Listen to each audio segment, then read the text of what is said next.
Ladies and gentlemen, good morning, and welcome to the Big Lots first quarter conference call. Currently, all lines are in a listen-only mode. A question and answer session will follow the prepared remarks. If you require operator assistance, please press star zero on your telephone keypad. As a reminder, this conference is being recorded. On the call today are Bruce Thorn, President and CEO, and Jonathan Ramsden, Executive Vice President, Chief Financial and Administrative Officer.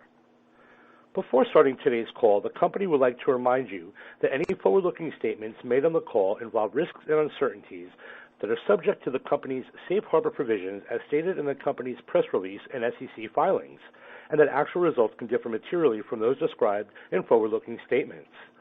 The company would also like to point out that where applicable, commentary today is focused on adjusted non-GAAP results. Reconciliations of GAAP to non-GAAP adjusted results are available in today's press release. I will now turn the call over to Bruce Thorn, President and CEO of Big Lots. Mr. Thorn, please go ahead. Thank you and good morning, everyone. We just completed another outstanding quarter. While we knew that the comparisons were going to be tough, and they will be more so as we go through the second quarter, we continue to see strength from our core underlying business and our successfully executed Operation North Star strategic initiatives. In addition, we were positively impacted by the third round of stimulus distributions beginning in the second week of March, which further enhanced our top line and drove stellar inventory sell-throughs. As a result of all the above, comparable sales for the first quarter increased 11.3% versus our guidance of low single digits, and our diluted earnings per share were $2.62, marking our strongest first quarter ever. As we have seen over the past 5 quarters, fulfilling increasing demand while rolling out our Operation North Star strategic initiatives, delivering new omni-channel capabilities, demonstrating agility, and improving how we serve our customer takes focused, coordinated, and dedicated execution. Our teams in store, in the distribution centers, and in our home office have taken our performance to the next level. And I want to take this opportunity to thank them all for their efforts and contributions. None of this could be possible without your dedication and care for our customer, helping her live big and save lots.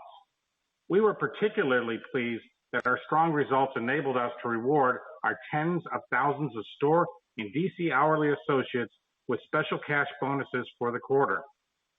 Before addressing this past quarter in detail, I want to give 2 important corporate updates. First, Big Lots began the year by publishing our first annual Corporate Social Responsibility Report. We take our role as members of the community very seriously and continue to make sure that while we are playing to win, we're also doing good by doing right, respecting the environment, giving back to our communities, and ensuring we have an inclusive, equitable, and diverse workplace. I encourage you to visit our website and review our report. We are proud of the direction that we are taking, and we are looking forward to making even more progress in the future. Second, I want to formally welcome Sandra Campos and Kimberly Newton to the Big Lots Board of Directors. Sandra is the Chief Executive Officer of Project Verte and former Chief Executive Officer of Diane von Furstenberg. Kim Newton is the former Senior Vice President of Consumer Experience for Hallmark Cards. Both bring a wealth of experience to Big Lots with a specific appreciation for driving sustainable growth in consumer-focused spaces. Sandra and Kim complete a board that I truly enjoy working with and that pushes our company to do better in a thoughtful and sustainable way. Now I'd like to turn to updating you on our first quarter. Our performance was strong versus last year in each month of the quarter, driven by basket size and greater than expected sell-through in all categories, but especially lawn and garden. Our performance versus our expectations accelerated mid-quarter with stimulus distributions under the American Rescue Plan Act. During Q1, we had more appropriate inventory levels than for most of the past year, but continue to have room for improved in-stocks. Similar to much of last year, as inventory quickly sold through, we were able to navigate through the quarter with fewer promotions than initially anticipated. This reduction in markdown significantly offset the impact of higher supply chain charges. All merchandise categories performed well and posted strong comps versus last year, with the exception of food and consumables, which each comped down 15% due to being up against last year's quarantine-related stock-up spending. Despite the declines, we are pleased with our food and consumables performance for the quarter. In food, we have started to see a bit of a shift away from grocery and baking categories and into more snacks, soda, and on-the-go food. In consumables, strength in health and beauty, two major areas of focus for the pantry optimization initiative, helped to offset the effect of lapping the stock up on paper and household chemicals last year. Pantry optimization continues to perform well and is a key driver of our consumables performing stronger than food on a 2-year comp basis. In addition, we continue to strengthen our vendor relationships in this category to create even more value for Jennifer. Furniture had another strong quarter, with comps up 14% versus last year, thanks to growth across all departments, especially upholstery and mattresses. In ready to assemble, home office continued to shine with nearly 50% growth, thanks to sustained macro trend changes, as well as an increased offering of desks and chairs. Sales of our Broyhill branded products are a priority for the company as part of Operation North Star and represented 18% of total furniture sales and 29% of total upholstery sales for the quarter. Our seasonal assortment, which includes patio, lawn and garden, and spring holidays such as Easter and Valentine's, was a true highlight during the quarter, comping up 51%. This was driven by wonderful new assortment in patio and outdoor furniture. Even with macro supply chain pressures and some arrival delays, we were able to get product out in front of our customers starting in February and have been able to sell more product than prior years with less discounting. Soft home had a very strong 21% comp increase, led by robust trends within the home organization, decorative textiles, and flooring categories. Home organization saw 24% growth, driven by plastic storage and increased closeouts in hampers, baskets, and waste cans. Kitchen textiles and decorative pillows both delivered high double-digit comps. In conjunction with strong performance in lawn and garden, patio, and small rugs, which include Broyhill branded accent rugs, both delivered strong comps of around 30%. Apparel, now included in our soft home category, continued to grow in sales penetration with nearly a 90% comp, partly fueled by an expansion of space for this key category, but also by branded closeouts and strengthened performance in accessories. We experienced strong sell-through in graphic tees, women's fashion tops, sweatshirts, and jogger apparel. Closeouts continue to grow with our apparel business as we create even greater value opportunities for our customer. Hard home comps were up 9% to last year, with electronics delivering double-digit increases driven by phone accessories and charging units, computer accessories, and the introduction of televisions. Key areas such as floor care, kitchen appliances, vacuums, dinnerware, and hydration, beverage delivered a nice double-digit comps, partially offset by lower comp sales in fans, personal care, and housewares.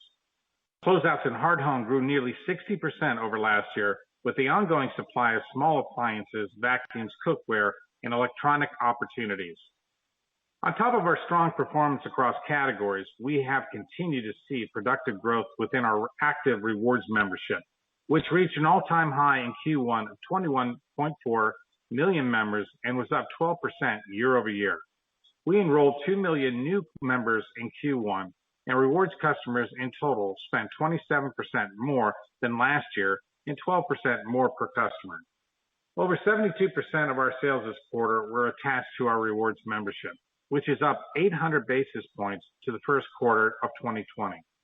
Finally, we continue to see great reactivation through thoughtful win-back programs. Staying with our focus on attracting and retaining new customers to the Big Lots brand, we are thrilled that this quarter marks the initial rollout of a new brand campaign. The campaign, titled Be a Billionaire, is grounded in extensive consumer insights around why customers love to shop us, including going all in on celebrating every holiday and outfitting their homes with high-quality, on-trend furniture and decor that has exceptional value. She sees us as the home of the hunt for exceptional bargains and surprising treasures. Our customer is an all-American superwoman that loves to celebrate her uniqueness and sense of style. Out of these insights came the idea of the Billionaire, someone who feels like $1 million when they're shopping for deals at their neighborhood Big Lots. We're kicking off this campaign in Q2 featuring an actor and comedian that truly encapsulates our brand, Retta, best known for her starring roles in Good Girls and Parks and Recreation. Why is she so perfect to kick this off?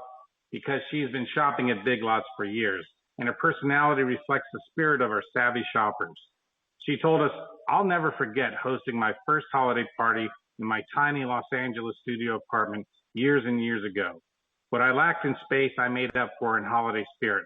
From dishes to decor, I decked every hall and wall with essentials from my neighborhood Big Lots, and I've been shopping there ever since."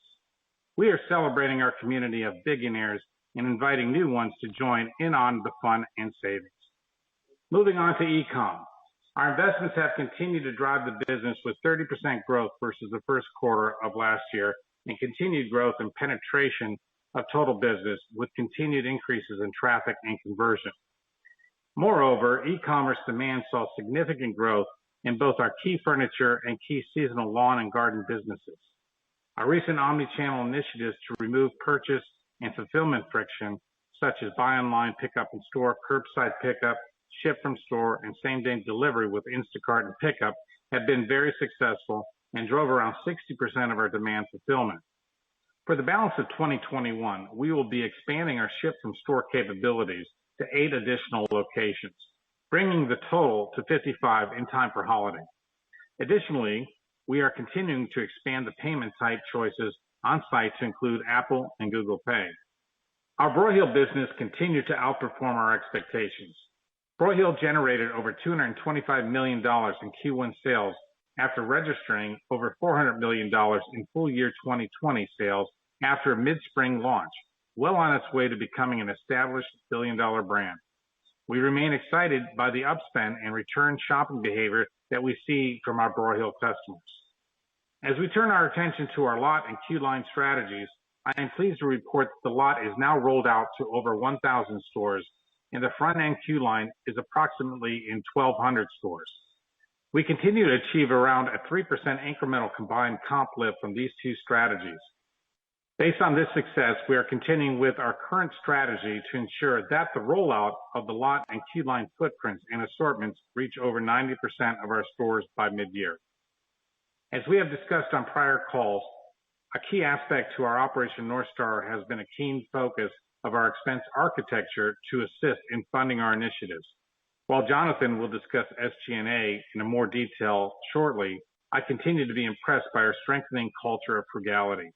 On top of our sales growth, we have been able to manage our SG&A for significant leverage and are on schedule to deliver and exceed $30 million of structural expense savings for 2021, bringing our cumulative savings under Operation North Star to over $130 million.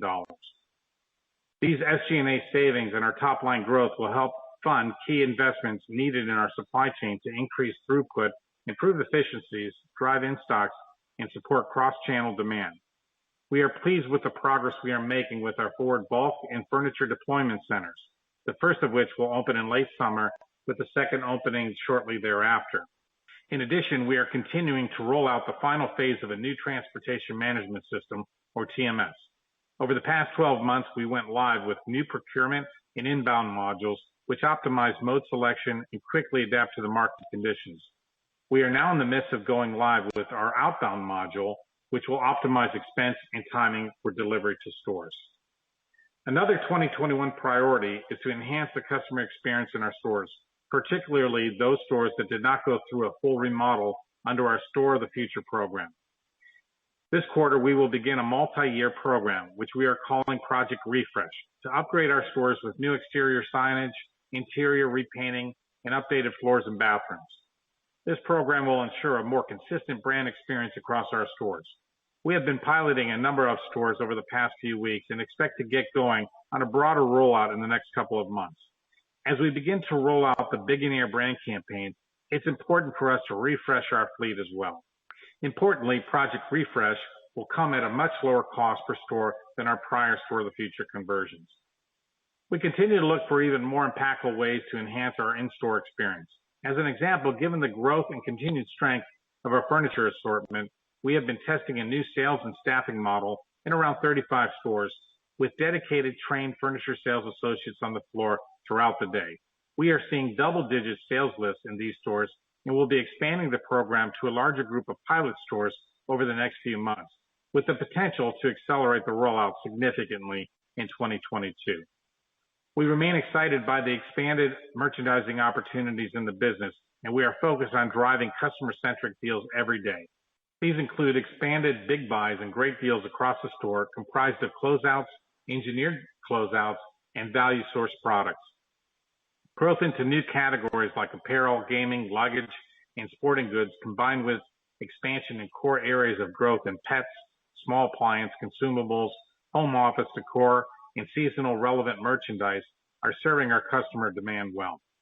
As we focus on item merchandising and key value messaging, our customer is responding well. As we discussed during our last call, we are launching new data-driven space planning capabilities this year and are well underway. Much of the background work and development has been or is being completed, and we are looking to go live with the platform in late Q2, with benefits beginning to be realized in fall.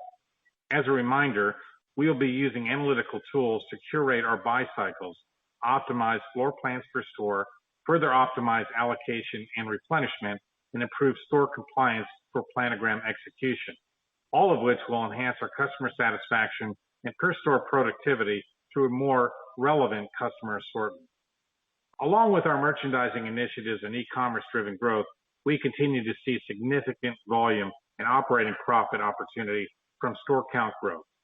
Our net store count growth will accelerate in 2021, and we expect further acceleration in 2022 and beyond. This will be driven by both increased store openings, but also by slowing the rate of closures as a result of our highly effective store intervention program. Our first quarter was strong, and that strength has continued into the start of Q2. As we look at our performance throughout 2021, we'll be referencing comps on both a 1-year and a 2-year basis. Comps versus last year will look artificially deflated as we lap the first stimulus-driven sales period. Growth versus 2019, though, will highlight the underlying growth trend of the business and reflect the impact of our Operation North Star initiatives. As Jonathan will discuss further, we expect to end the second quarter with negative comps versus last year, but up strongly versus 2019. We expect to continue driving significant improvements in our underlying performance and shareholder value creation as we further strengthen our assortment and in-stocks, improve our supply chain, intelligently invest in our strategic opportunities, and manage our expense architecture with frugality. Despite the tough comparisons to last year in the second quarter, we are confident that our overall growth story will continue to be resoundingly clear. I'll now turn the call over to Jonathan for more insight on our financial results for the quarter and our outlook. Thanks, Bruce, and good morning, everyone. As Bruce just said, our first quarter was very strong, driven by our underlying strategies and strong consumer spending resulting from the most recent round of stimulus. This was all brought together by our teams working very effectively and focusing on creating value for our customer.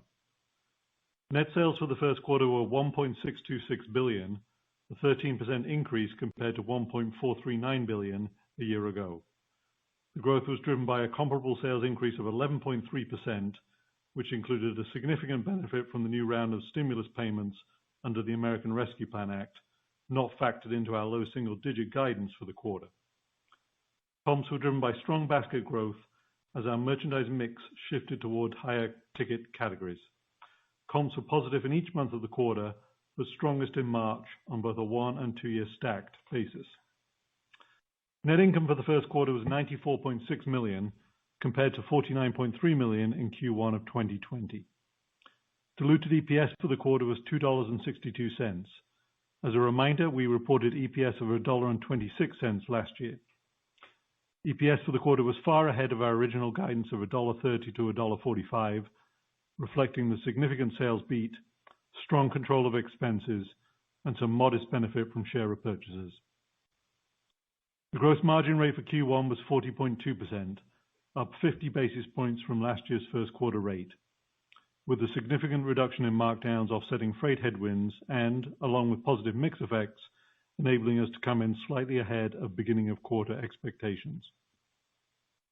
Both the markdown savings and the freight headwinds were greater than initially expected, with freight costs causing close to 180 basis points of gross margin contraction year over year. Total expenses of the quarter, including depreciation, were $531 million, up from $496 million last year. Key drivers of the increase were $12 million of additional expense from the sale and leaseback of our distribution centers, $9 million of additional store and corporate bonus expense, and $9 million of higher non-cash equity comp expense. All other expenses were roughly flat to last year, despite the significant sales increase. All of the above drove us to an operating margin for the quarter of 7.5% versus 5.2% last year. A first quarter record despite the impact of the freight headwinds and the expense impact from the sale and leaseback of our distribution centers last year.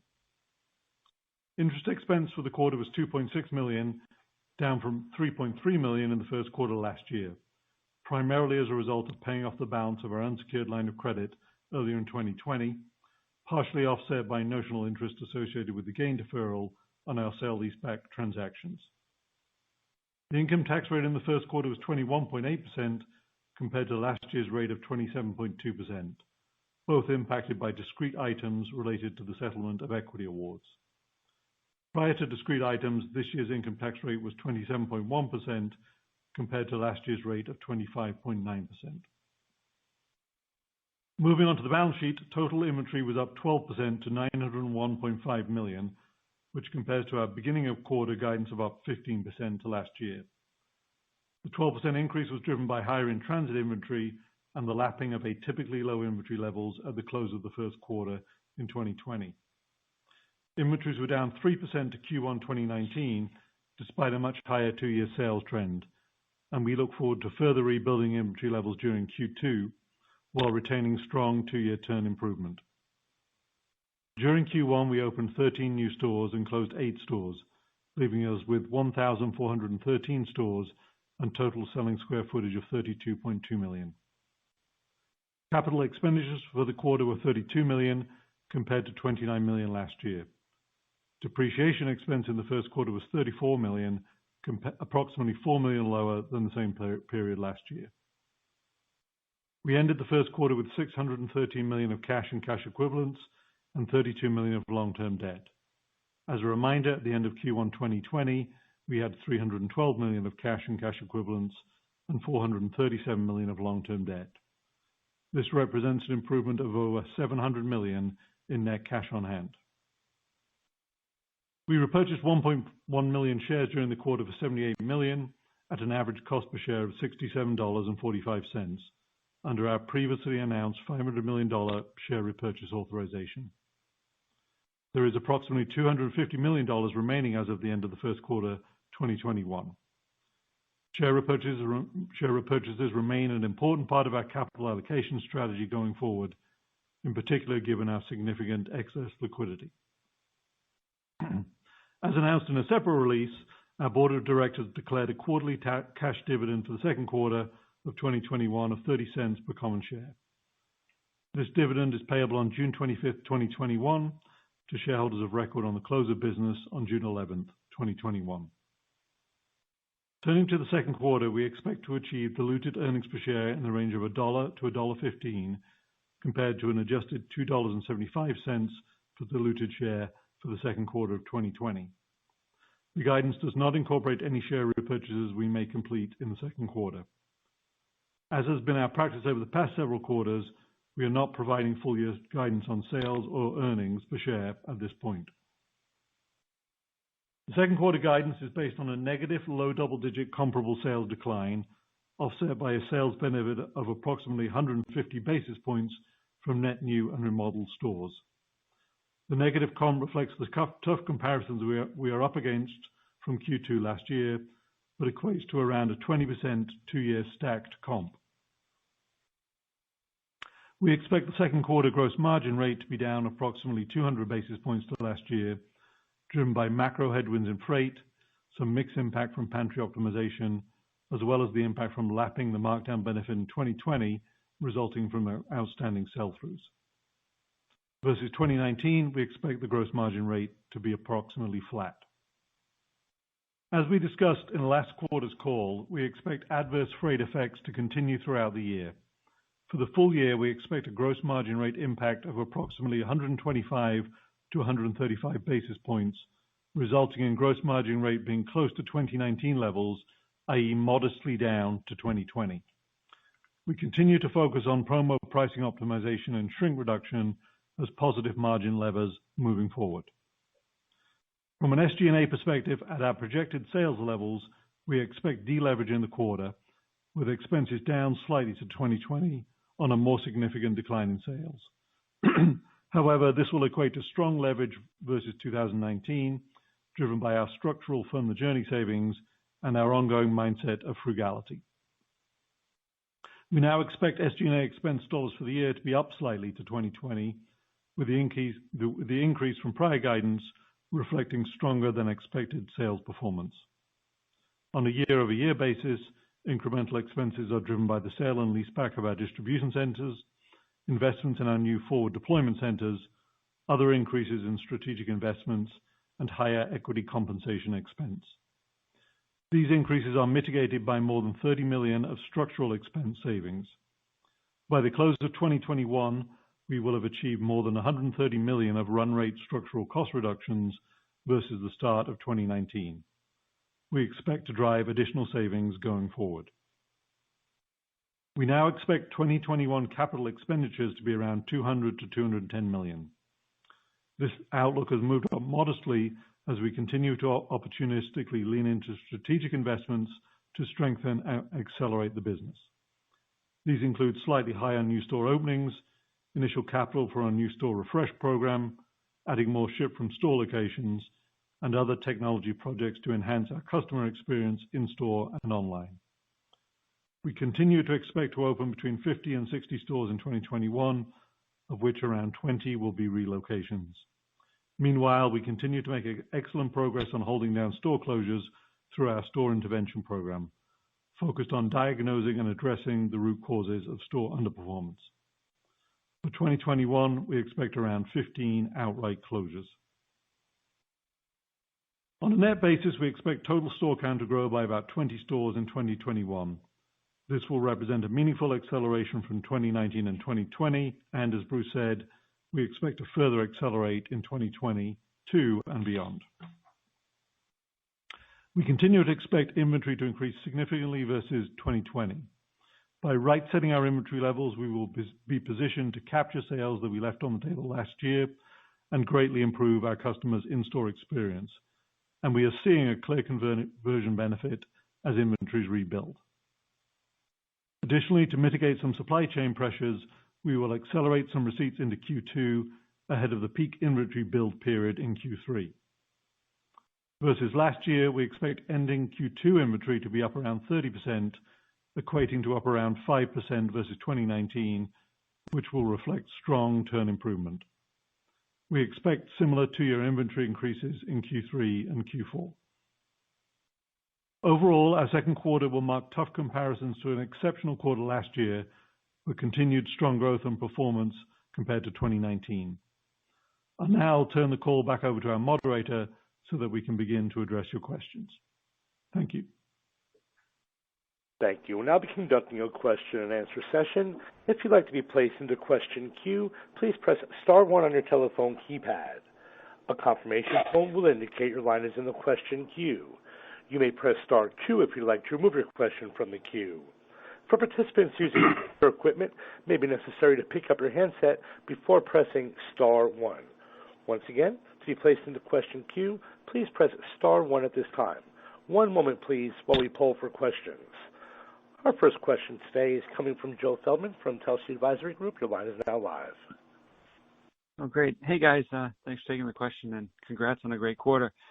Wanted to better understand on the merchandising side, you're starting to hear about some new products. We know apparel's been something you've been leaning into a little more. I heard you mention televisions today.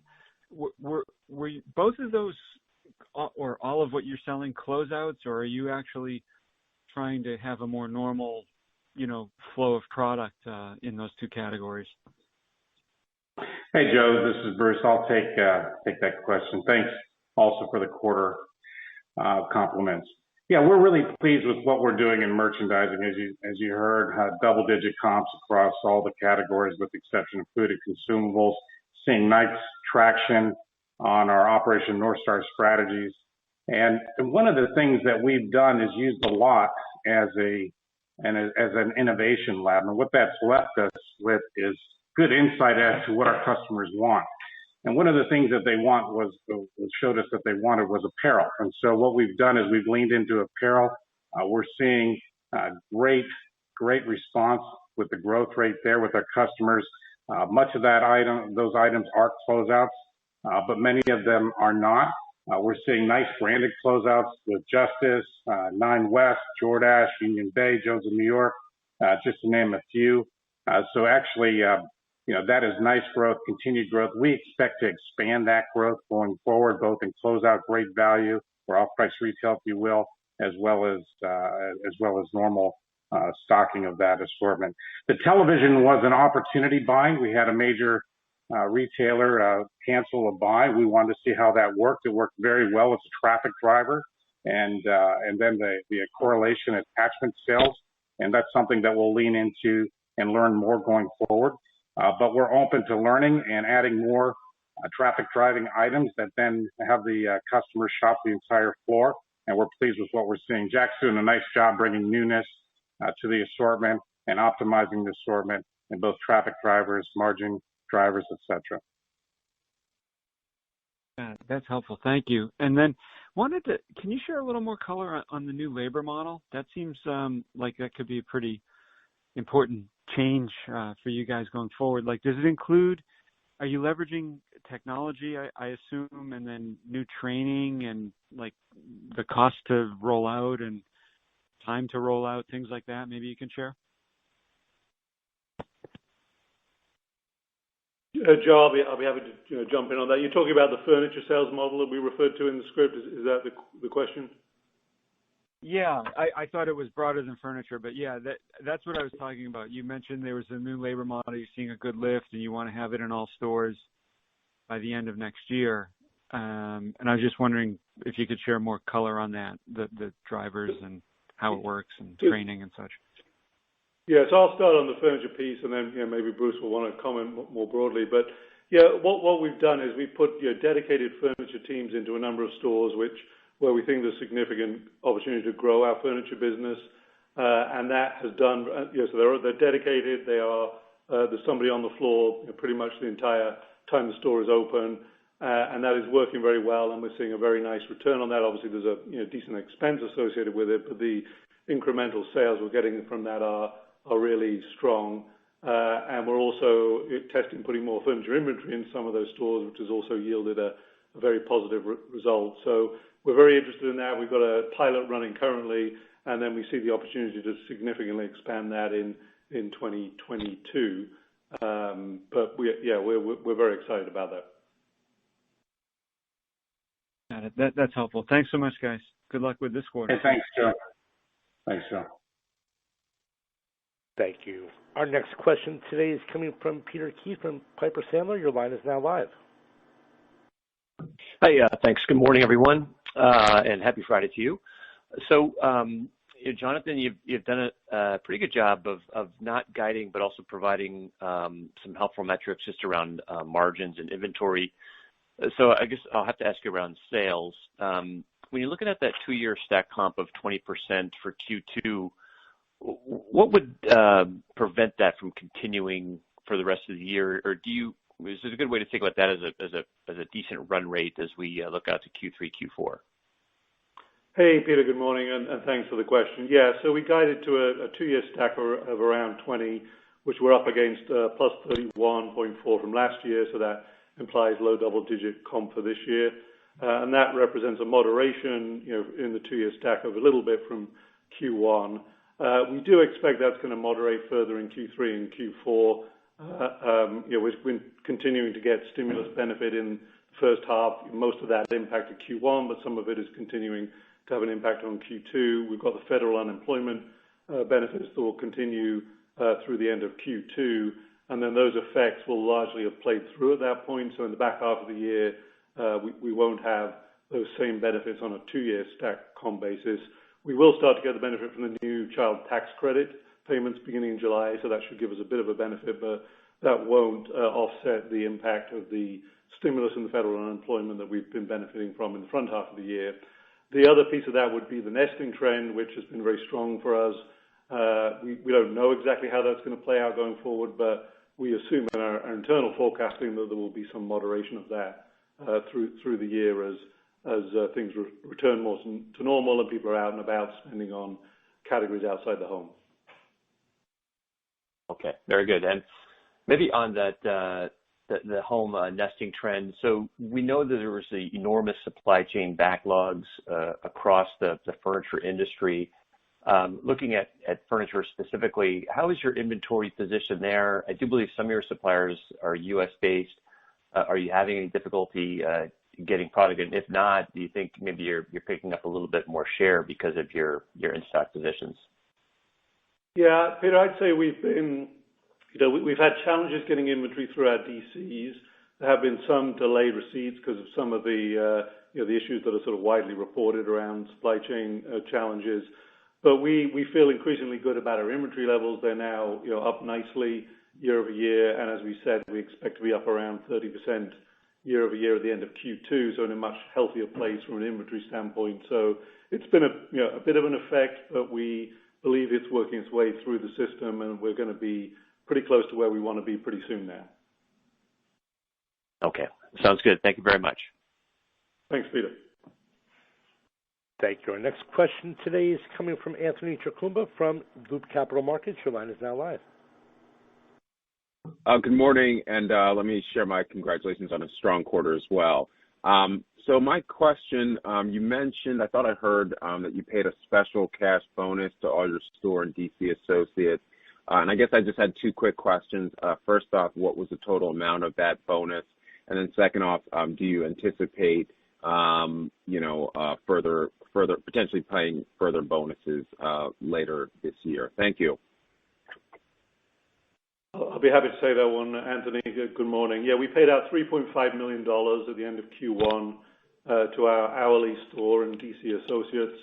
And we'd had a very strong quarter, and we wanted to recognize the contributions of everybody across the company who'd participated in driving that great outcome. So we were very happy to have the opportunity to do that. It equated to $100 for every hourly associate, pretty much, and then $150 for store managers and assistant store managers, basically. So going forward, we'll continue to look at the appropriateness of doing things like that. We're certainly always grateful to have the opportunity to do that and to reward everybody across the entire team. Got it. Thank you. Thanks, Anthony. Thank you. Our next question today is coming from Jason Haas from Bank of America. Your line is now live. Good morning, and thanks for taking my question. So, Bruce, since you've joined, you've made a lot of changes to the stores, a lot of improvements. You've also brought in Broyhill, which is a higher quality brand. So my question is, do you feel like you're bringing in a new customer, maybe a higher earning customer? Or do you feel like the change that you've made is really just capturing more wallet share with your existing customer base? Hey, thanks, Jason. Yeah, I do think that, when I first started, we thought our customer was maybe just lower income and aging with us, but our customer is very strong today, is actually middle-class American superwoman, upper 40s. She's not aging, and as we sell more furniture like Broyhill, she's actually, those types of customers are younger. We have doubled down on the fact that she's all about the hunt, the bargain, and the treasure, and those are the things we're leaning into. I will also say that, with the addition of some of the Operation North Star strategies we've done, like the lot, which focuses on, life's moments and newness, we're seeing great attraction with customers shopping that and then coming back for more, and that's an upscale assortment. And an innovation lab for us, like you saw with the apparel. Broyhill, so proud of what we've done with Broyhill as well. Broyhill, just going back to some of the highlights, in $225 million in Q1, at 60% of what we did for the full year in 2020, and at 224% growth. So that's well on its way to being $1 billion brand, and it really brings in a nice customer that then shops the entire store. Those customers are coming back and shopping more often. I think our pantry optimization has really focused on the entertainment and the fun rather than the chore. And And our e-com business just makes it really easy. I mean, just highlighting it once again, doing $95 million in sales in Q1 is more than we did in all of FY 2019. So it's really interesting to see how the customer's shifting. We're now up to 21.4 million rewards customers, active file, which is a 12% growth year over year.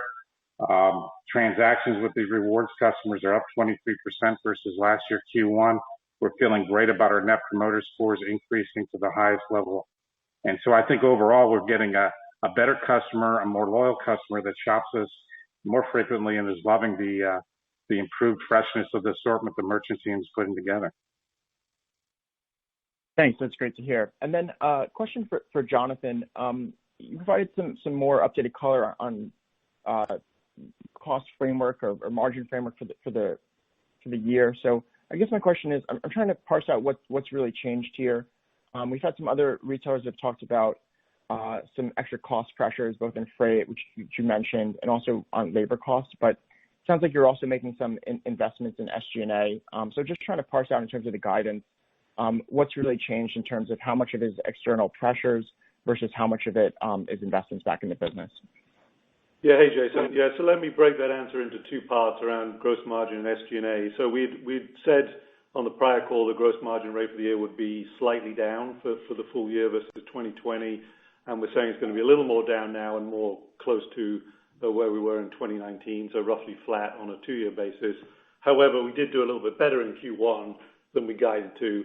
So what you're seeing in the back half of the year is that the incremental freight pressure has grown relative to what we thought a year ago. We were able to more than offset that in Q1 through lower markdowns and lower promotions in particular. But as we look out for the balance of the year, we see a greater impact than we did last quarter. So that's what's causing us to take our gross margin rate guidance down just a notch. On SG&A, we've taken our overall expense guidance for the year from down to last year to slightly up now, which is what we're seeing. And as you've seen in Q1, we were up fairly significantly in Q1. So as we look out the balance of the year, we expect SG&A to be kind of relatively flat for the full balance of the year. So what we saw in Q1 was we haven't yet lapped the sale and leaseback, which was a fairly significant impact in Q1. As we get to June, we will have lapped that, so that's kind of out of the model in terms of a year-over-year change. We also had significantly higher bonus expense in Q1 this year, given our strong performance and how that plays into the formula for the year. That caused a significant increase in bonus expense to be booked in Q1, and certainly a higher proportion of the bonus expense to be booked in Q1 than a year ago. And then we also had the spot cash bonuses to as we talked about a moment ago. And then we also had equity compensation expenses higher because when our awards were granted for accounting purposes, our performance share awards, the stock price was much higher than it had been a year ago, certainly. So that's causing a lot of incremental expense on the non-cash equity compensation line.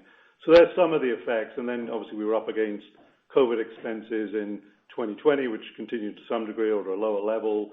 And then we had some normal flex expense related to higher sales in Q1, although we feel very good about how well controlled that was.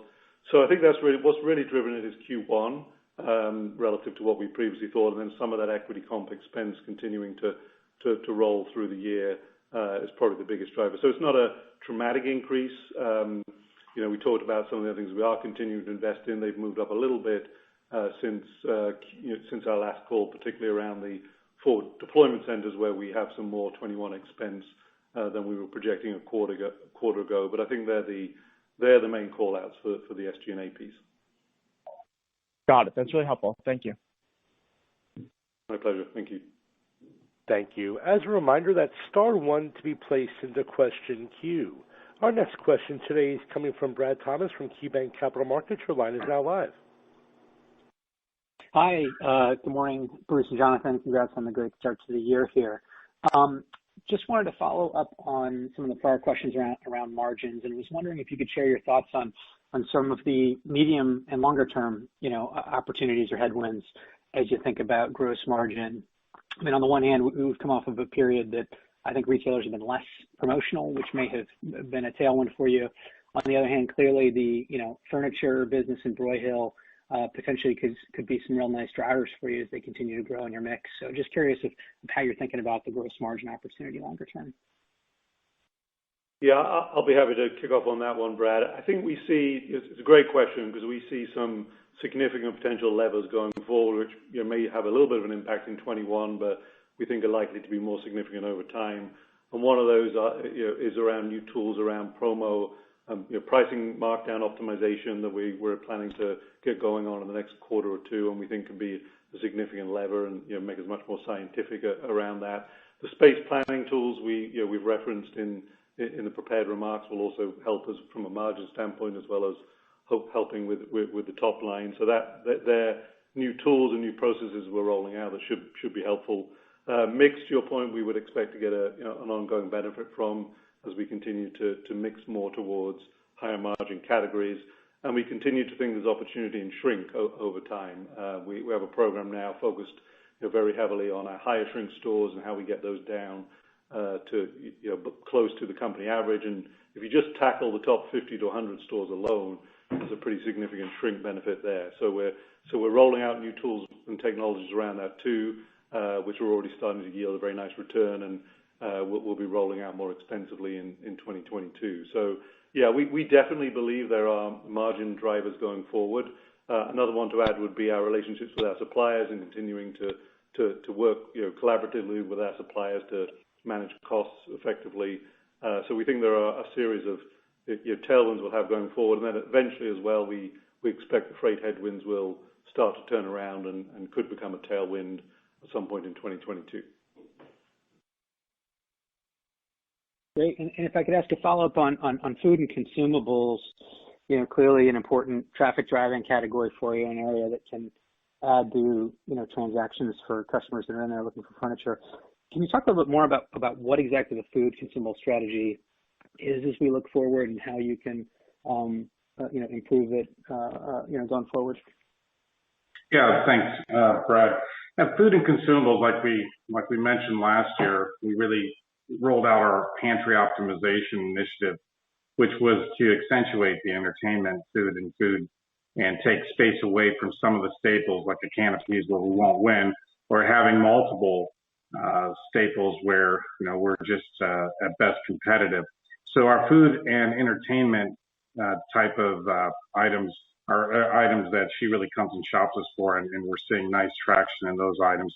And then giving up more space to consumables, everyday low prices in that area, allowing her to shop further down her list on home essentials and the chemicals there. So what we're seeing is over the 2-year stack, we're seeing nice performance out of our pantry optimization as she basically comes to us, shops her list and pantry items, maybe completes her trip at another store on some of the refrigerated cool types of foods.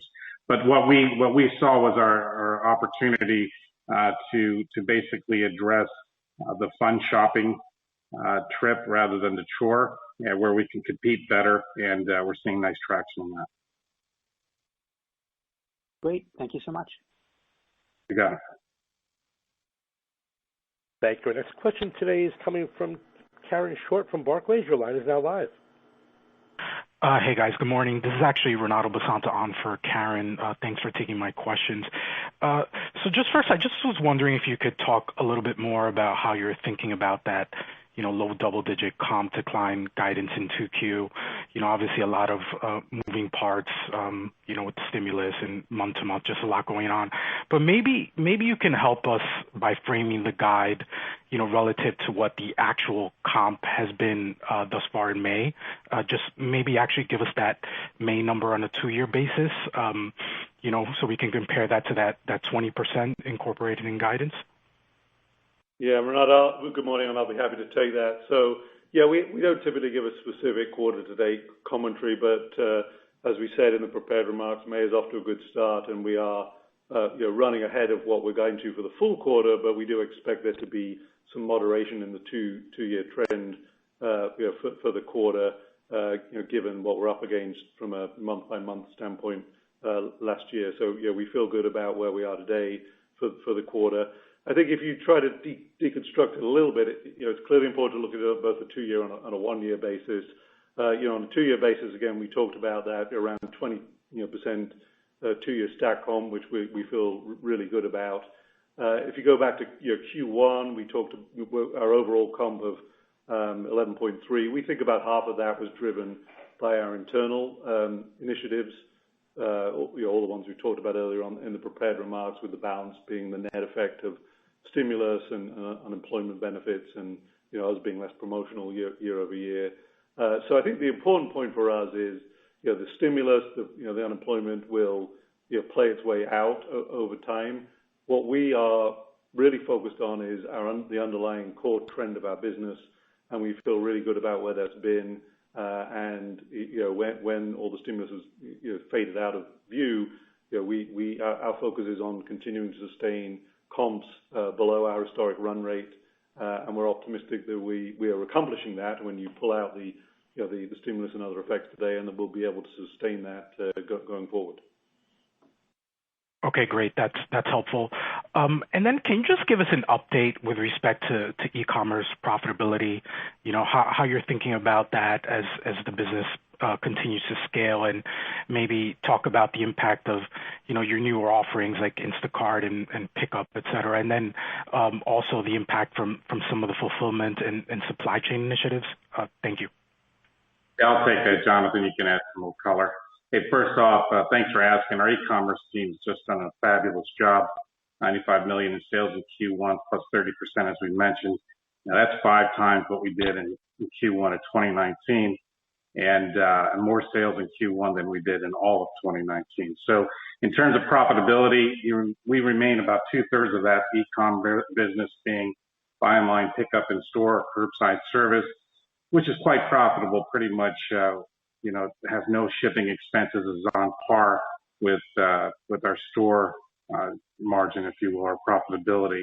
The same day service at Instacart and Pickup is our next profitable. We do pay a fee for that, which decreases the profitability slightly, but it's still quite profitable. Then as we go to our delivery from store, which is a 2-day delivery, and you heard us talk about this, from 47 shipped from stores or delivery from stores to 55 now in second quarter. That is still profitable, but at a less rate than the same day and Instacart and Pickup deliveries. We're seeing nice growth. Our key focus as we grow our e-com business and really making it simple and easy for our customer to shop us was to do it in a productive, profitable manner. We see that continuing. Our focus right now is on removing more friction in the transactions. That comes with the Apple and Google Pay, and there's more than that will come later. Now moving to online chat, SMS text messages. All these things are helping us, achieve the highest ever conversion rate we've ever had, which is just shy of 1% now. And we still believe this is a channel that'll do $1 billion and do it productively and profitably as we grow forward. So we'll continue to add more and more SKUs, extending the aisle. The good news is that she comes to e-commerce and our traffic is very strong. And in fact, in some categories we've struggled in first quarter just to have the inventory productivity availability, and we're now leaning into that to catch up. So we feel feel very good about where our e-commerce is going, and us as an omnichannel retailer in total. Great, thanks for the color. Best of luck. You got it. Thank you. We've reached the end of our question and answer session. Ladies and gentlemen, that does conclude today's teleconference and webcast. A replay of this call will be available to you by 12 noon Eastern Time this afternoon, May 28th. The replay will end 11:59 p.m. Eastern Time on Friday, June 11th. You can access the replay by dialing toll-free 877-660-6853 and enter replay confirmation 13719566, followed by the pound sign. The toll number is 1-201-612-7415, replay confirmation 13715966, followed by the pound sign. You may now disconnect and have a great day. We thank you for your participation today.